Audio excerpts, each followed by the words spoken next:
వేదకాలపు నాగరికత. తొలి భారతీయ నాగరికత సింధు నాగరికత అయితే తర్వాత నాగరికత వేదకాలపు నాగరికత. ఆర్యులు భారతదేశానికి క్రీస్తు పూర్వం 2000 సంవత్సరాల్లో భారతదేశానికి అంటే మధ్య ఆసియా నుంచి భారతదేశానికి వలస వచ్చారు. వలస వచ్చి ఇక్కడ సప్త సింధు అంటే సింధు నది దాని ఉపనదులు ప్రవహించే ప్రాంతాల్లో వాళ్ళు తొలి నివాసం ఏర్పాటు చేసుకుని ఇక్కడ వాళ్ళు తొలి నివాసం ఏర్పాటు చేసుకుని జీవించడం మొదలుపెట్టారు. అంటే వాళ్ళు అక్కడ లోకల్ పీపుల్ను తరిమివేసి అక్కడ తమ నాగరికతను డెవలప్ చేశారు. తొలుత వీరు సంచార జాతి వారు. తర్వాత వీరి నాగరికత అంతా కూడా వేద నాగరికత అని అంటారు. వేద నాగరికత అంటే వీరి నాగరికత వేదాలన్నీ కూడా వీరి నాగరికత గురించి మనకు తెలియజేస్తున్నాయి. ఫస్ట్ ఋగ్వేద కాలం నాటి ఆర్యులు, క్రీస్తుపూర్వం 2000 సంవత్సరం నాటికి వచ్చిన ఆర్యులు, తర్వాత సప్తసింధు ప్రాంతంలో ఫస్ట్ స్థిరపడ్డ తర్వాత కొంతకాలానికి కొన్ని వందల సంవత్సరాల తర్వాత వారు భారతదేశంలోని మిగిలిన ప్రాంతాలకు విస్తరించడం జరిగింది. ఆ విధంగా దక్షిణ భారతదేశానికి కొంతమంది అయితే తూర్పు భారతదేశానికి కొంతమంది వలస విస్తరించడం జరిగింది. ఈ విస్తరణలో భాగంగా వారి జీవన విధానంలో అనేకమైన మార్పులు వచ్చాయి. ఆ విధంగా తర్వాత అనార్య జాతులతో వారికి సంకరణ ఏర్పడింది.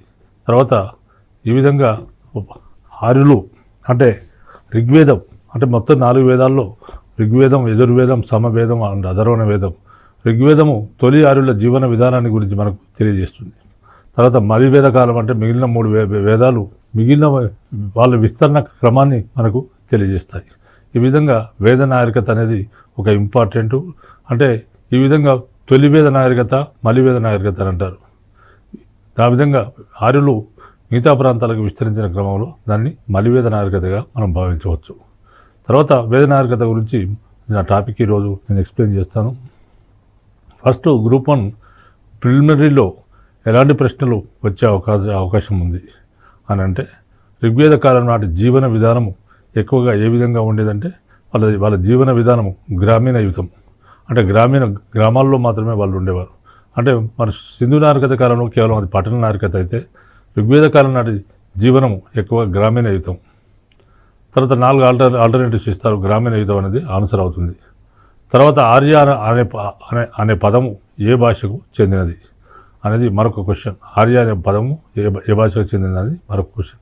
దీన్ని ఆల్టర్నేటివ్స్ ఇస్తారు. ప్రాకృతము, సంస్కృతము, తెలుగు, తర్వాత ఇట్లా బ్రహ్మి, ఇట్లా ఆల్టర్నేటివ్స్ ఇచ్చినప్పుడు ఆర్య అనే పదము సంస్కృత భాషకు చెందిందని మనం చెప్పవచ్చు.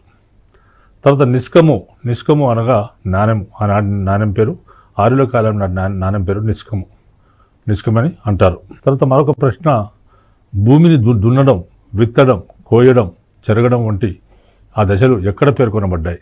భూమిని దున్నడం, విత్తడం, కోయడం, చెరగడం వంటి ఆ దశలు ఎక్కడ పేర్కొనబడ్డాయి అంటే శతపథ బ్రాహ్మణంలో పేర్కొనబడ్డాయి. తర్వాత మరో క్వశ్చన్, విహి అనగా వరి. వరిని వాళ్ళు విహి అనేవారు. విహి అనగా వరి. తర్వాత నాగలి దేవతగా కీర్తించబడేది ఎవరంటే సీత. నాగలి దేవతగా సీతను వాళ్ళు కీర్తించేవారు. నాగలి దేవతగా కీర్తించబడేది సీత. తర్వాత మరో క్వశ్చన్, త్రైవిద్య అనగా వేద విద్య. ఇది ఈ విధంగా ప్రతి దానికి కూడా 4 ఆల్టర్నేటివ్స్ ఇస్తారు. దాంట్లో మనం కరెక్ట్ ఆన్సర్ గుర్తించాల్సి ఉంటుంది. త్రైవిద్య అనగా వేద విద్య. తర్వాత మరో క్వశ్చన్, అణువు ప్రపంచానికి పదార్థమని వివరించింది అంటే ఎక్కడ వివరించారంటే వైశేషిక దర్శనంలో వివరించారు. అణువు ప్రపంచానికి పదార్థమని వివరించింది వైశేషిక దర్శనంలో. తర్వాత మరొక ప్రశ్న, వర్ణ వ్యవస్థ ప్రస్తావనతో మొదటిసారి ఎక్కడ ప్రస్తావించబడింది? వర్ణ వ్యవస్థ ప్రస్తావన మొదటిసారిగా ఎక్కడ ప్రస్తావించబడింది? వర్ణ వ్యవస్థ గురించి మొదటిసారి ఎక్కడ ప్రస్తావించబడింది అంటే పురుష సూక్తంలో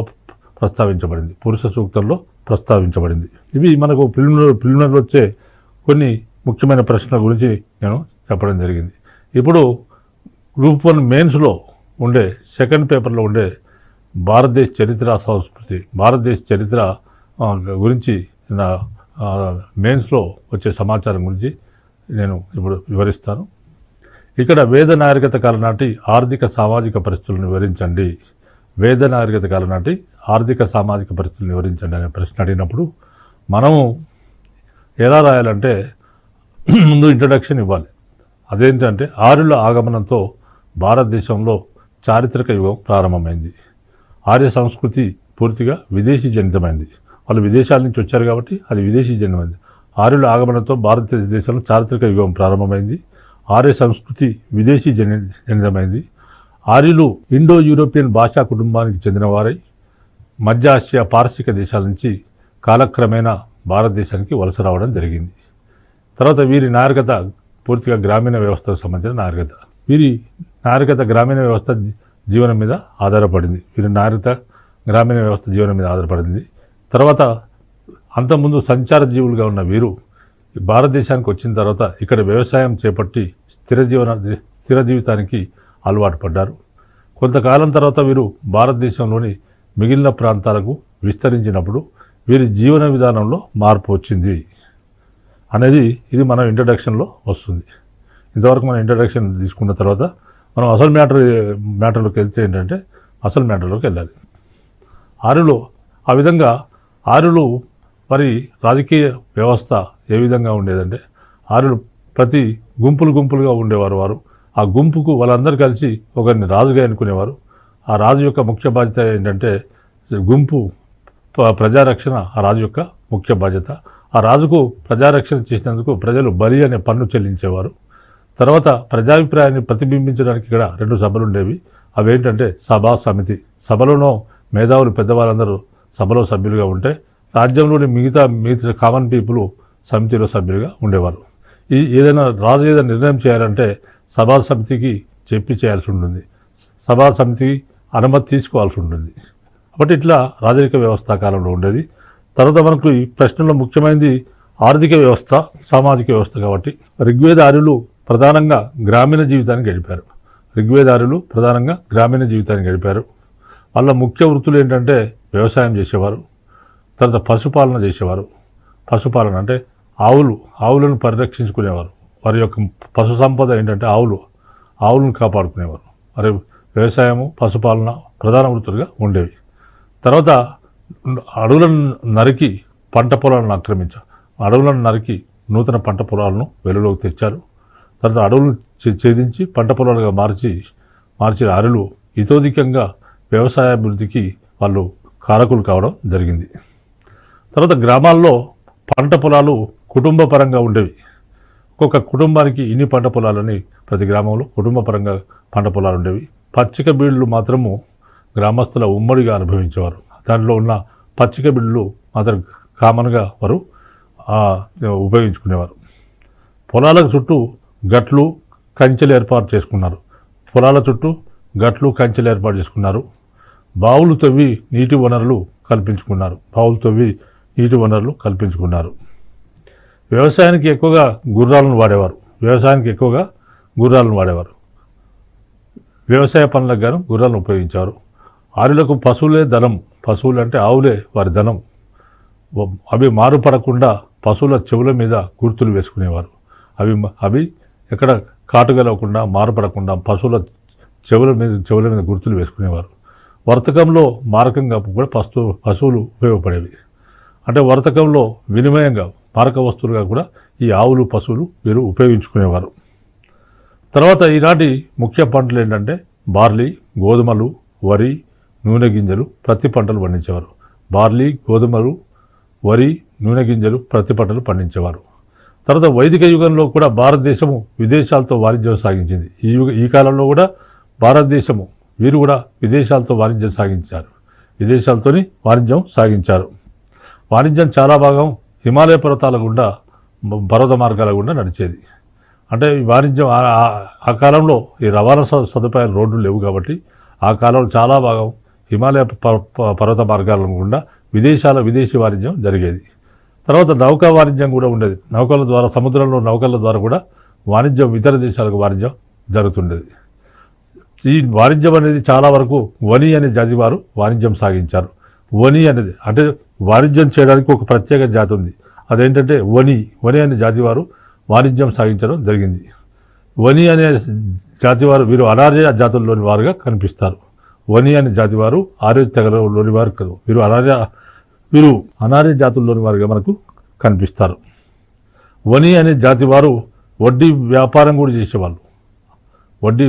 వని అనే జాతి వారు వర్తక వాణిజ్యాలు చేయడంతో పాటు వడ్డీ వ్యాపారం కూడా చేసేవారు. కాబట్టి ఆర్యులు వీరిని వని అనే వారిని చాలా నీచంగా చూసినట్టు మనకు తెలుస్తుంది.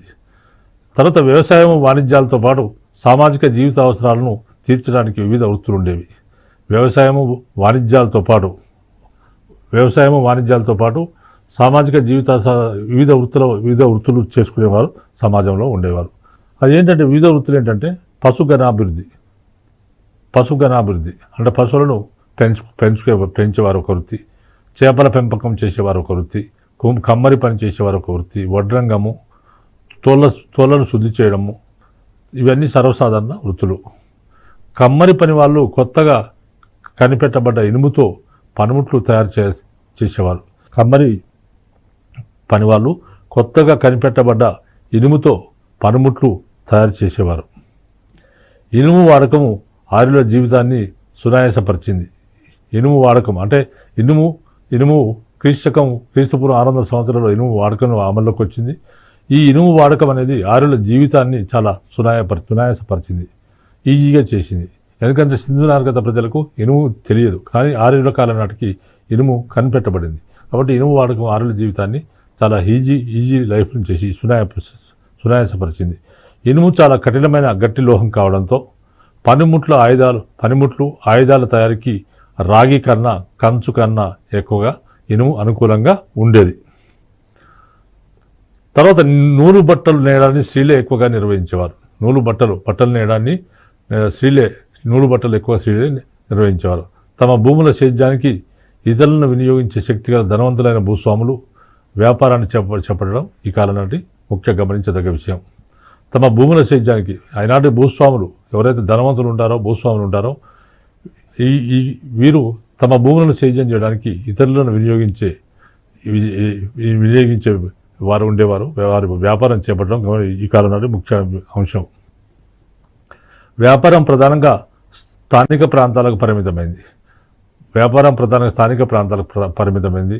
వస్తు మార్పిడి విధానం క్రమంగా తొలగిపోతూ దాని స్థానంలో నిష్క, శతమాన, కృష్ణ అనే బంగార మారక యూనిట్లు వాడుకలోకి. ఇవన్నీ నాణ్యాలు.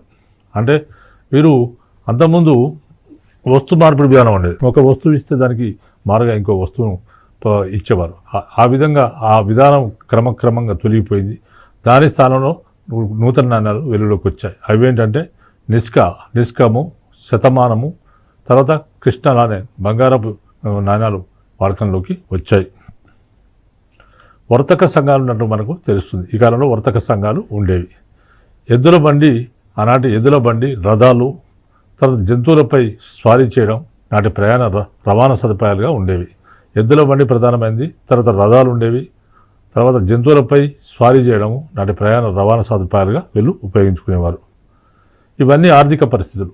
మళ్ళీ సాంఘిక పరిస్థితుల విషయానికి వస్తే ఆర్యుల కాలంలో సమాజము పితృస్వామ్య వ్యవస్థపై నిర్మించబడింది. తర్వాత కుటుంబ పెద్దగా తండ్రికి సర్వాధికారాలు ఉండేవి. ఆర్యుల కాలంలో సమాజము పితృస్వామ్య వ్యవస్థపై ఆధారపడింది. తర్వాత కుటుంబ పెద్దగా ఎవరుండేవారంటే తండ్రికి సర్వాధికారాలు ఉండేవి. దీనికి తగ్గట్లుగానే ఇతన్ని గృహపతి అని పిలిచేవారు. తండ్రిని ఏమని పిలిచేవారంటే గృహపతి అని పిలిచేవారు. పితృస్వామ్య వ్యవస్థ అంటే కుటుంబానికి తండ్రి పెద్దగా ఉన్న వ్యవస్థను కుటుంబ పెద్ద తండ్రిగా ఉన్నప్పుడు దాన్ని పితృస్వామ్య వ్యవస్థ అని అంటారు. కుటుంబ పెద్దగా తండ్రికి సర్వాధికారాలు ఆ ఇంట్లో ఉండేవి. దీనికి తగ్గినట్లుగానే ఇతనిని గృహపతి అని పిలిచేవారు. దీనికి తగ్గట్లుగానే ఇతన్ని గృహపతి అని పిలిచేవారు. సమాజంలో స్త్రీల హోదా పురుషులతో పోలిస్తే క్రమంగా తగ్గుతూ వచ్చింది.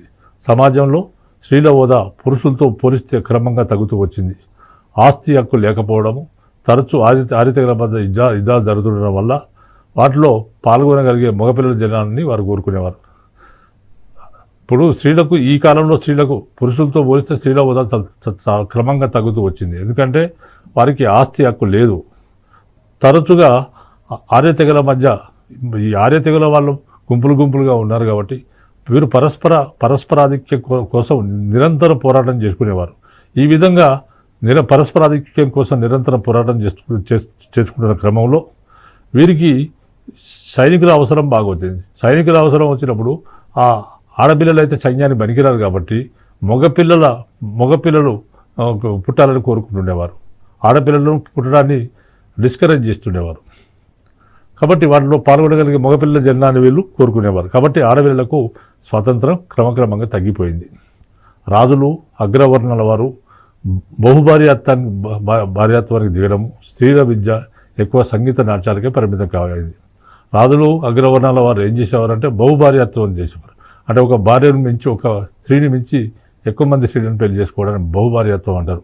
రాజులు అగ్రవర్ణాల వారు బహుభార్యాత్వానికి దిగడము, స్త్రీల ఇలాంటి పద్ధతి ఉండేది.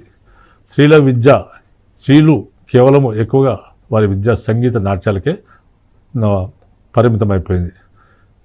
మొదలైన విషయాలన్నీ దీనికి దోహదమైంది. స్త్రీ పరిస్థితి దారుణంగా కావడానికి దోహదపడ్డాయి. వరకట్నము, కన్యాశుల్కము ఆచారాలు అనే సాంఘిక దురాచారాలు, స్వయంవర పద్ధతి వాడుకలో ఉన్నట్టు మనకు తెలుస్తుంది. బహుభార్యాత్వం ఉండేది. సమిష్టి కుటుంబాలు ఉండేవి. అంటే అందరు కలిసి కొన్ని కుటుంబాలు, సమిష్టి కుటుంబాలు ఉండేవి. తర్వాత కుటుంబ జీవనంలో క్రమశిక్షణ కట్టుదిట్టంగా ఉండేది. కుటుంబ జీవనంలో క్రమశిక్షణ కట్టుదిట్టంగా ఉండేది. దాన్ని తండ్రి కంట్రోల్ చేసేవాడు కుటుంబాన్ని. తర్వాత ఆర్యుల ఆహారంలో వాళ్ళు శాకాలు, మాంసము, మృతక్షీరాలు మొదలైనవి తినేవారు. ఆర్యులు తమ ఆహారంలో శాకాహారము, మాంసాహారము, మృతక్షీరాలు మొదలైనవి తినేవారు. యజ్ఞాల సందర్భంలో సోమము, సుర అనే మత్తు పదార్థాలను విరివిగా వాడేవారు. యజ్ఞాల సందర్భంలో యజ్ఞాలు చేసినప్పుడు యజ్ఞాలు అనేవి కొన్ని నెలలు చేసేవారు. ఈ విధంగా యజ్ఞాలు చేసినప్పుడు ఈ యొక్క అలసిపోకుండా ఉండడానికి సోమము, సుర అనే మత్తు పదార్థాలను వారు బాగా వాడేవారు. సోమము హిమాలయాల్లో లభించే ఒక రకమైన మొక్క పసరుతో తయారయ్యేది. సోమము హిమాలయాల్లో లభించే ఒక రకమైన మొక్క పసరుతో తయారయ్యేది. సుర అనేది యువధాన్యం నుంచి తయారైన మద్యము. సుర అనేది యువధాన్యం నుంచి తయారయ్యే మద్యము సుర. వైదికారులు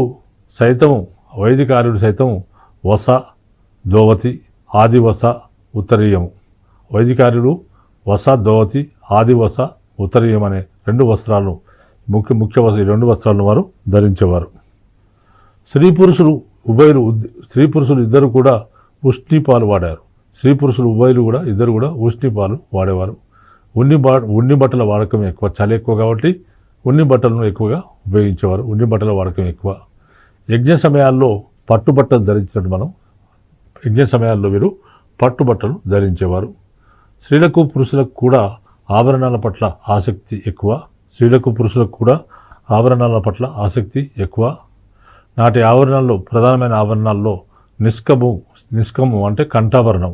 నాటి ప్రధానమైన ఆభరణాల్లో నిష్కము అంటే కంఠాభరణం, అంటే మెడలో వేసుకునేది. నాటి ఆభరణం నిష్కం అనేది కంఠాభరణం ప్రధానమైనది. దీనిలో మణి అనే ప్రత్యేకమైన పథకాన్ని అమర్చేవారు. ఈ నిష్కములో మణి అనే ప్రత్యేకమైన పథకాన్ని అమర్చేవారు. స్త్రీలు పురుషులు శిరోజాలను జడలుగా అల్లుకునేవారు. స్త్రీలు పురుషులు ఇద్దరు కూడా వెంట్రుకలను జడలుగా అల్లుకునేవారు. అంటే ఇద్దరు వెంట్రుకలు పెంచారు. స్త్రీలు పురుషులు ఇద్దరు కూడా వెంట్రుకలు పెంచేవారు. ఆ విధంగా వెంట్రుకలను, శిరోజాలను జడలుగా అల్లుకునేవారు. తర్వాత శరీరాలంకరణ పట్ల, పరిశుభ్రత పట్ల ఆర్యులు చాలా శ్రద్ధ ఉన్నవారు. శరీరాలంకరణ పట్ల, పరిశుభ్రత పట్ల ఆర్యులు చాలా శ్రద్ధ కనబరిచారు. నృత్యము మరియు సంగీతము, మృగయా వినోదము, విద్యా ప్రదర్శనలు వారి వినోదాలుగా ఉండేవి. సామాజిక అవసరాలను తీర్చడానికి వివిధ వృత్తులు ఉండేవి ఈ కాలంలో. అంటే సమాజం యొక్క అవసరాలను తీర్చడానికి వివిధ వృత్తులు చేసేవారు ఉండేవారు ఈ కాలంలో. ఈ కాలం నాటికి ఇంకను వృత్తుల ఆధారంగా నిర్దిష్టమైన కుల వ్యవస్థ ఏర్పడలేదు. ఈ కాలం నాటికి ఇంకా కుల పద్ధతి ఏర్పడలేదు. కేవలము ఒక కుటుంబం ఉంటే తమ కుటుంబ అవసరాలు తీర్చుకోవడానికి కుటుంబంలో ఉన్న సభ్యులందరూ తలా ఒక వృత్తి చేసుకునేవారు. ఈ విధంగా తలా ఒక వృత్తి చేసి ఆ కుటుంబ అవసరాలు వారు తీర్చుకునేవారు. కాబట్టి ఆనాటికి ఇంకా కుల వ్యవస్థ అనేది పుట్టలేదు. ఒకే కుటుంబంలో వివిధ వృత్తులను అనుసరించేవారు ఉండేవారు. ఒకే కుటుంబంలో వివిధ వృత్తులను అనుసరించేవారు ఈ కాలంలో ఉండేవారు. వారందరూ సఖ్యతతో, సామరస్యంతో సహజీవనం చేసేవారు. అంటే ఒకే కుటుంబంలో ఉమ్మడి కుటుంబంలో ఉండి వారందరూ వివిధ వృత్తులు అంటే ఒక్కొక్కరు ఒక వృత్తి చేసి ఆ కుటుంబ అవసరాలు తీర్చేవారు. వారందరూ సఖ్యతతో సామరస్యంతో అందరూ సహజీవనం చేసేవారు. వృత్తులు వంశపారంపర్యంగా సంక్రమించేవి కావు.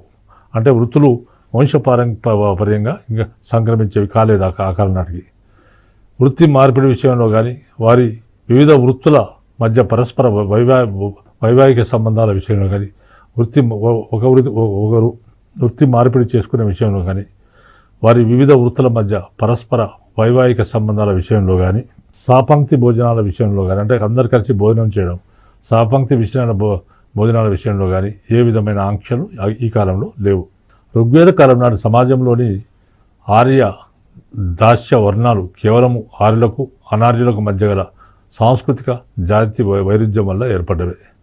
ఋగ్వేద కాలం నాటి సమాజంలోని ఆర్య దాస్య వర్ణాలు కేవలము ఆర్యులకు అనార్యులకు మధ్య గల సాంస్కృతిక జాతికి అంటే ఆర్యులు తాము గొప్పవారం తమ వర్ణం వేరు తాము చాలా గొప్పవారం అని వాళ్ళు చెప్పుకోవడం జరిగింది. కాబట్టి కేవలము ఆనాటి ఏమన్నా నాటి సమాజంలో ఏమైనా లోటుపాట్లు ఉంటే మధ్య సాంస్కృతిక జాతి వైరుధ్యం వల్ల ఆర్యులు తాము గొప్పవాళ్ళమని తమ జాతి గొప్పతనాన్ని కాపాడుకోవడానికి అనార్యులను తక్కువ చేసి చూడడం వల్ల ఇటువంటి ఆర్యదాస వర్ణాలు అలాంటివి ఏర్పడ్డాయి. కానీ ఇది ఆ కాలం నాటికి ఈ దాస్యం లేదు. వైదిక వృత్తిని అవలంబించే బ్రాహ్మణులకు మాత్రము సమాజంలో అధిక గౌరవం ఉండేది. వైదిక వృత్తిని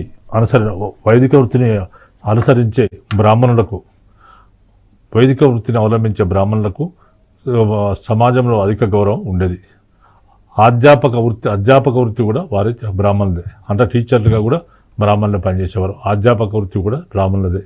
సాధారణంగా బాలురకు ఉపనయనంతో విద్యాభ్యాసం ప్రారంభమైంది. సాధారణంగా బాలురకు ఉపనయనం 5 సంవత్సరాలకు బాలుడు పుట్టి పెరిగి 5 సంవత్సరాలకు వచ్చినప్పుడు ఉపనయనం చేస్తారు. ఆ విధంగా ఆ బాలునికి ఉపనయనంతో విద్యాభ్యాసం ప్రారంభమయ్యేది. వైద్యం కూడా ఋగ్వేదం కాలం నాటికి ఒక వృత్తిగా పరిణమించింది. ఈ కాలంలో వైద్యం కూడా ఋగ్వేద కాలం నాటికి ఒక వృత్తిగా వైద్యం కూడా పరిణమించింది. ఆర్యులు శస్త్రచికిత్సలో కూడా కొంత ప్రావీణ్యం సంపాదించారు. అంటే వైద్యం కూడా ఈ కాలంలో ఉండేది, ఒక వృత్తిగా ఉండేది. ఆర్యులు శస్త్రచికిత్సలో కూడా కొంత ప్రావీణ్యం సంపాదించారు. తర్వాత ఋగ్వేద మతం అనేది నిరాడంబరమైన ప్రకృతి ఆరాధన విధానం. ఋగ్వేద మతము నిరాడంబరమైన ప్రకృతి ఆరాధన విధానం. ఆర్యులు తమకు భయము, విస్మయము, ఆనందం కల్పించే ప్రకృతి శక్తులకు రూపకల్పన చేసి ఆరాధిస్తుండేవారు. ఋగ్వేద మతం అనేది నిరాడంబరమైన ప్రకృతి ఆరాధన విధానము. ఆర్యులు తమకు భయము, విస్మయము, ఆనందం కల్పించే ప్రకృతి శక్తులకు రూపకల్పన చేసి ఆ ప్రకృతి శక్తులను వారు ఆరాధిస్తుండేవారు. యుద్ధాల్లో విజయాన్ని ఇవ్వడం కొరకు ఇంద్రుడిని పూజించారు. వీరి యుద్ధ దేవత ఇంద్రుడిని నిరంతరం కోరుకునేవారు. తమ పిల్లలను, తమ పశువులను శత్రువుల బారి నుంచి రక్షించమని ఇంద్రుడిని నిరంతరం కోరుకునేవారు. వారి యుద్ధ దేవత ఇంద్రుడు. పంటలకు కావలసిన వర్షాన్ని ఇవ్వమని వర్ణదేవతను కోరేవారు. పంటలకు కావలసిన వర్షాన్ని ఇవ్వమని వర్ణదేవతను కోరుకునేవారు. మొక్కలను కాపాడడానికై సోమదేవత మొక్కలను వాళ్ళ మొక్కలను కాపాడడానికై సోమదేవునికి పూజించేవారు. పశువుల రక్షణకై వాళ్ళ పశువులను రక్షించమని పుష్ని అనే దేవతను పూజించేవారు. తర్వాత యజ్ఞయాగాది ఫలాలను పొందడానికి అగ్నిదేవతను పూజించేవారు. అంటే యజ్ఞయాగాది ఫలాలను అగ్నిదేవుని పూజించేవారు. అగ్ని అనేవాడు భగవంతునికి భక్తునికి మధ్య అని వీరు భావించేవారు. అంటే అగ్ని భగవంతునికి మానవునికి మధ్య ఉండి భగవంతుడు సమర్పించే పదార్థాలన్నీ కూడా మానవుడు సమర్పించే పదార్థాలన్నీ కూడా నైవేద్యంగా సమర్పించే దేవునికి నైవేద్యంగా సమర్పించే పదార్థాలను కూడా అగ్ని దేవునికి తీసుకుపోయి ఇస్తాడని వీరి నమ్మకం, మధ్యవర్తిగా వీరి నమ్మకం ఉండేది. ఈ ముఖ్య దేవతలతో పాటు జూస్ అంటే ఆకాశ దేవతను పూజించేవారు. జూస్ అనే ఆకాశ దేవతను పూజించేవారు. తర్వాత పృథ్వీ అనే దేవతను, అదితి, సావిత్రి అనే స్త్రీ దేవతలను కూడా పూజించేవారు. జూస్ అనే ఆకాశ దేవతను, పృథ్వీ, అదితి, సావిత్రి అనే స్త్రీ దేవతలను వీరు పూజించేవారు. వాయువు, ప్రజాపతి సూర్యుడు, అశ్విని దేవతలను కూడా తొలి ఆర్యులు ఆరాధించేవారు. దీన్ని బట్టి ప్రకృతి ఆరాధనతో పాటు బహుదేవతారాధన, బహుదేవతారాధన, ఇష్టదేవతారాధన లక్షణాలు ఋగ్వేద మత విధానాల్లో ఉన్నట్లు మనకు తెలుస్తుంది. ఆర్యుల ఆరాధన క్రమంలో స్త్రీ దేవతలు పురుష దేవతల కంటే తక్కువ స్థాయిలో ఉండడం జరిగింది. ఆర్యుల ఆరాధన క్రమంలో స్త్రీ దేవతలు పురుష దేవతల కంటే తక్కువ స్థాయిలో ఉండడం జరిగింది. ఆర్య దేవతలకు ప్రార్థనలతో పాటు యజ్ఞాలు నిర్వహించడం మరొక ముఖ్య అంశమైంది. ఆర్య దేవతలకు ప్రార్థనలతో పాటు యజ్ఞాన్ని నిర్వహించడం మరొక ముఖ్య అంశమైంది. యజ్ఞం అనేది బలి సమర్పణ. యజ్ఞాల్లో ప్రజలు పాల్గొనేవారు. యజ్ఞం ఒక సాముదాయక పూజా విధానం. అంటే యజ్ఞము చేసినప్పుడు వివిధ పదార్థాలు మంటల్లో వేసి దేవునికి సమర్పయామం చేస్తుండేవారు. ఆ విధంగా కొన్ని నెలలు యజ్ఞాలు అవుతుండేవి. యజ్ఞం అనేది బలి సమర్పణ. యుద్ధాల్లో ప్రజలు పాల్గొనేవారు, యజ్ఞాల్లో ప్రజలు కూడా పాల్గొనేవారు. యజ్ఞం ఒక సాముదాయక పూజా విధానం. దీనిలో పాలు, ధాన్యాలు, నెయ్యి, మాంసము, సోమరసాలు.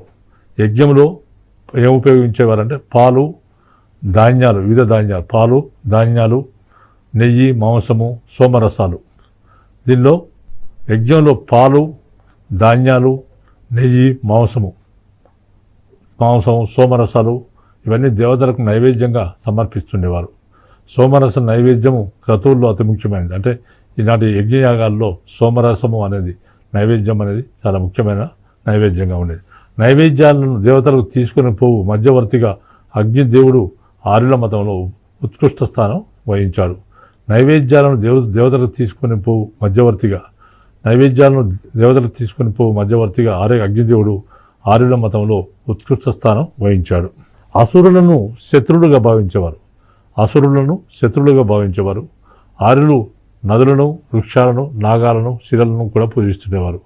ఆర్యులు నదులను, వృక్షాలను, నాగాలను, శిలలను కూడా పూజిస్తుండేవారు. గోవులను ఆరాధించేవారు. కానీ గోమేధాలు కూడా ఉండేవి. అంటే వాటి ఆహారంగా కూడా తినేవారు. ఆర్యావర్తం నుంచి క్రమంగా ఆర్యులు దక్షిణ దిశలకు విస్తరించడం జరిగింది. ఈ సందర్భంలో ఆర్య జాతుల మధ్య తీవ్ర సంఘర్షణలు జరిగాయి.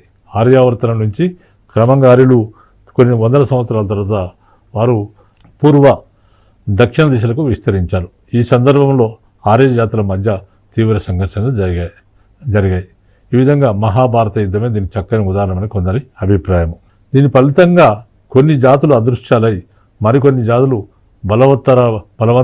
బలపడి సువిశాల రాజ్యాధిపత్యం వహించడం జరిగింది. ఈ విధంగా విస్తరిస్తున్న ఆర్యులు వివిధ అనార్య జాతుల సాయం పొందినట్టు తెలుస్తుంది.